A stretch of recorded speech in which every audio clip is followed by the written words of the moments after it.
Hvala što ste došli. Ej ljudi, dobro večer i od mene preživjet ćemo 10-ak minuta. Ću svoje braći i sestrama iz Sarajeva pročitati njima u čast 10-ak stvari. Dakle, vrlo vjerojatno, što sam rekao, 10-ak stvari, ne, 10-ak minuta, par pjesama. Vjerojatno nikad niste čuli za mene, ali to je u redu. Ja sam Milan Flošner i drago mi je što mogu ovdje biti. Nemam nikad nekakve počne reći, nisam se nežljiv, ali nisam se spremao za ovo. Ok, iz moje zadnje knjige Strahovi su sakriveni u bocama od piva, ću pročitati nekoliko stvari. Samo dok uspijem steći moć s ovim mikrofonom ovdje i pokušam naglasati ove koji su bez mikrofona. Hvala.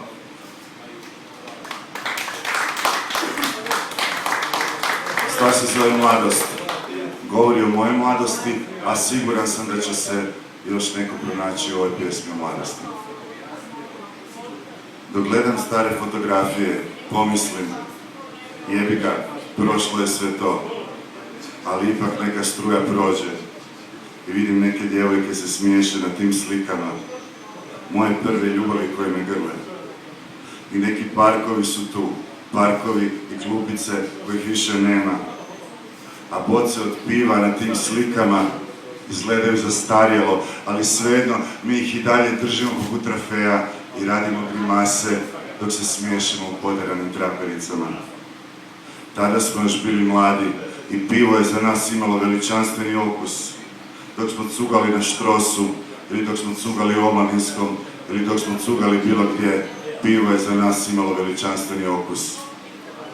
Znam, prošlo je sve to. Znam to dok gledam današnje klince koji ne znaju što bi sami sa sobom. Koji ne znaju što bi sa samim sobom razapeta djeca, razjebana od skupih mobitela i od loše prehrane. Od života u brzini, od života samog. Dilema je biti ili ne biti, a meni se čini da su izgubili sebe već u samome startu. Ipak, imam dojam dok gledam te stare fotografije, da smo mi nekad ipak vjerovali u nešto. I mržnje gotovo da nikada nije ni bilo, samo nesvjestica u glavi i uzbuđenje zbog prvih poljubaca. Na svakoj fotografiji neko drago lice, danas gotovo zaboravljeno od vremena i od neuspjeha. Ubila nas je budućnost za koju smo vjerovali da će biti bolja. Sada, dok gledam sve te stare slike, znam da ništa nije moglo biti bolje od toga vremena kada smo išli van samo da bismo pili pivu u parku. I sjećam se još dan danas, to pivo je za nas imalo veličanstveni okus. Hvala vam ljudi. Vjerujem da dijelimo, po vašim licima vjerujem da dijelimo neke zajedničke idole. Ova je pjesma posvećena jednom mom idolu, on živi daleko u nekoj Nizozemskoj i nikad se nemoj vratiti, Johnny, nikad se nemoj vratiti. Ne želiš sudjelovati u ovom jadu red carpeta i debila i ovih političara koji su svakim danom sve deblji i sve ružniji. Dakle, ova pjesma se zove, ovo jedno pismo koje sam napisao prije par godina i zove se Gluperde i dalje lutaju. Hej Johnny, pišem ti iz Zagreba, iz zemlje Hrvatske. Tu je sve kako si ostavio, samo je sada ipak nešto gore. Postotak se je nešto promijenio, puno je više nas u ilegali. Mi svi protiv njih, oni na glamuroznim zabavama, pa poslije na naslovnim stranama, a mi svi u crnoj kronici gledamo se i mašemo se u osmrtnici. I javljam ti, Johnny, da je Mary još uvijek živa, samo sada ima veće sise nego prije i svi je zovemo sponzoruša. Johnny, ljepša je nego ikad prije. I znaj, Johnny, da kosijanera ovdje više skoro da ni nema. Čelavci su sada tu kod nas u igri. Čelavci se igraju pištoljima, dok pevaljke pevaju nosi nogometašima. Sustav vrijednosti je pojeo sam sebe, kao što si predvidio da će biti.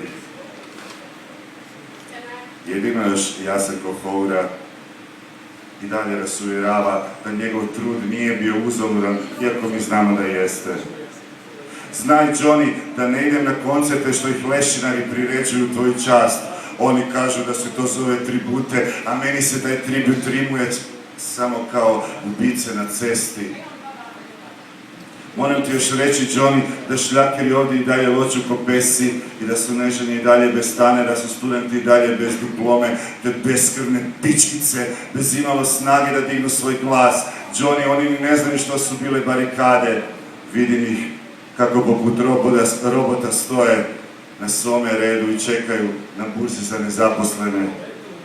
Johnny, ja još imam snage da pišem pjesme, iako je situacija svakoga dana sve više upitna, jer na glavnim, na strateškim mjestima su i dalje isti ljudi.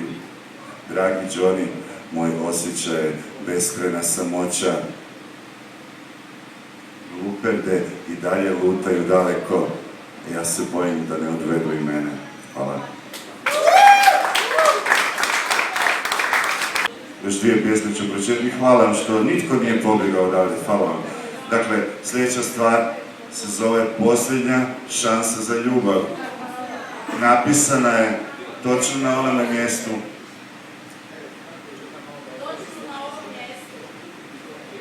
Žmenom glasnije od sebe, ne biste vjerovali, ja imam svoju aparaturu.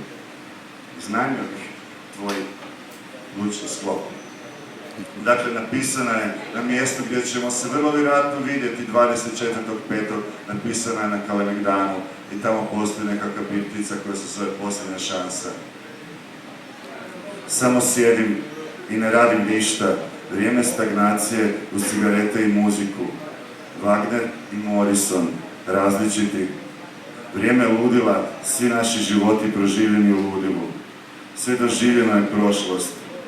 Dim moje cigarete i dvije špangice u tvojoj kosi. Zadnji pogled iz tramvaja broj 14. Ej, sve je okej. Negdje postoje spomenici koje čekaju na posjetu i negdje postoje svijeće koje čekaju na mrak. Nema krivnje. Bilo bi glupo poslije svega. Pokušajte da ne krivite kad prođe sve to. Odveo bih te opet na to brdo za razmišljanje. Dvije reke nerazdvojne, vreme jedinstva i posjeta posljednjoj šansi. Gledao sam te dok su se oko nas djeca igrala i tvoje usne su bile misao za ljubav. I ta prošlost nikada neće imati dovoljno snage da je uzme. Hvala vam.